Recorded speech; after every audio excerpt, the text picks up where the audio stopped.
ইউটিউবে ভূতের গল্প তো আমরা অনেকেই শুনি, তাই না? কিন্তু কখনো ভেবে দেখেছেন খুনি মান্ডের মতো কিছু চ্যানেল কেন আমাদের এত বেশি টানে? ওদের গল্প বলার মধ্যে এমন কি আছে যা আমাদের একেবারে ভেতর থেকে নাড়িয়ে দেয়? চলুন আজ সেই ব্যাপারটাই একটু ভেঙে চুরে দেখা যাক।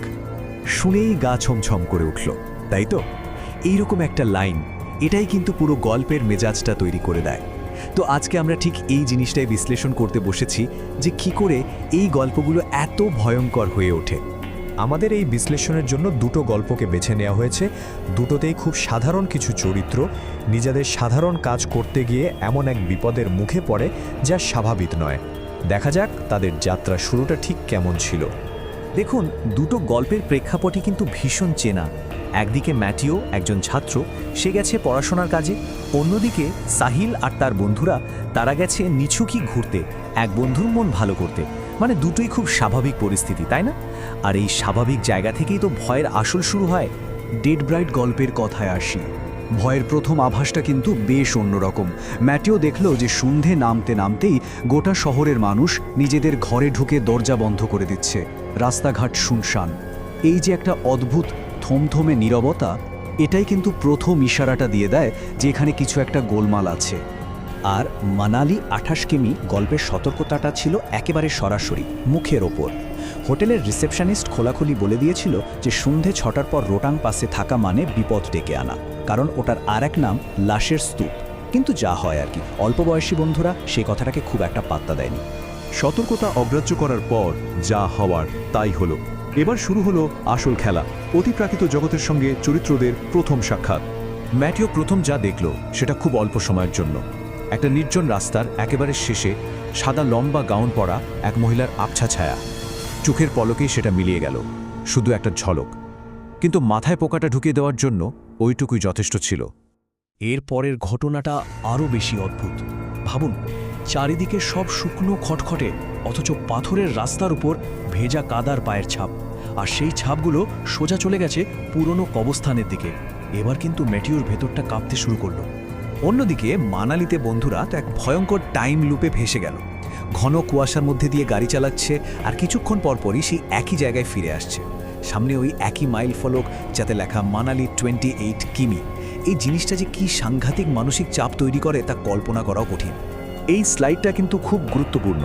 একই জায়গায় একই সময়ে প্রত্যেক বন্ধু দেখছে আলাদা আলাদা জিনিস। চিরাগ দেখছে একটা ছোট মেয়েকে, তো অরুণ দেখছে একটা কালো ঘোড়া। এর মানে কি?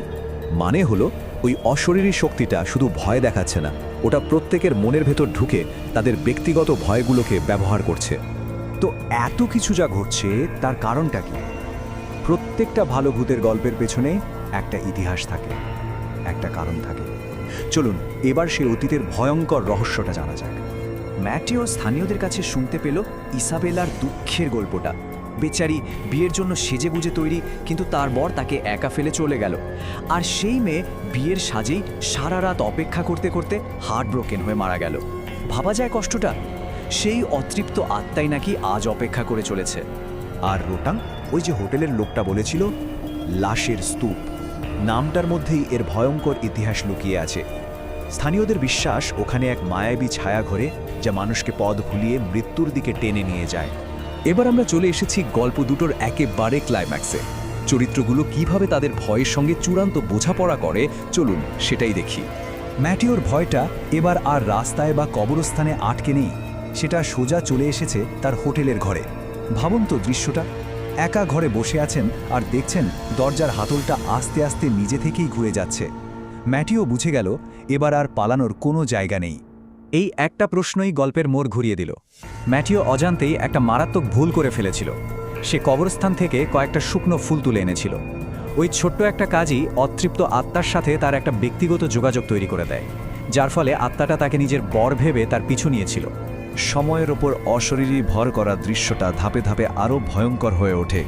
সে তার মৃত ভাইয়ের মতো আচরণ করতে শুরু করে, আয়নায় তার প্রতিবিম্ব বদলে যায় এবং শেষে বন্ধুদের কাছে এমন এক সাহায্য চায় যা শুনলে গায়ে কাঁটা দেয়।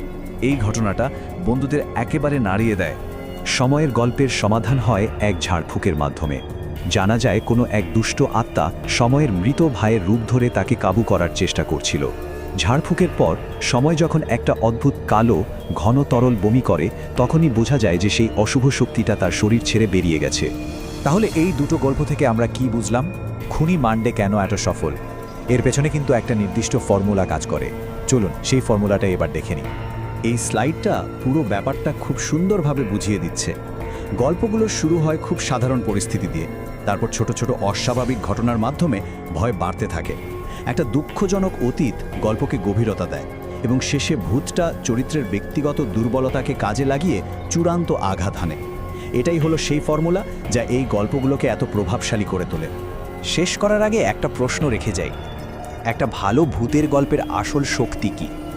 এর ভয়ঙ্কর সমাপ্তি, নাকি সেই অস্বস্তিকর অনুভূতিটা যা গল্প শেষ হওয়ার পরেও আমাদের মনের মধ্যে থেকে যায়? এটা নিয়ে অবশ্যই ভাবার অবকাশ আছে।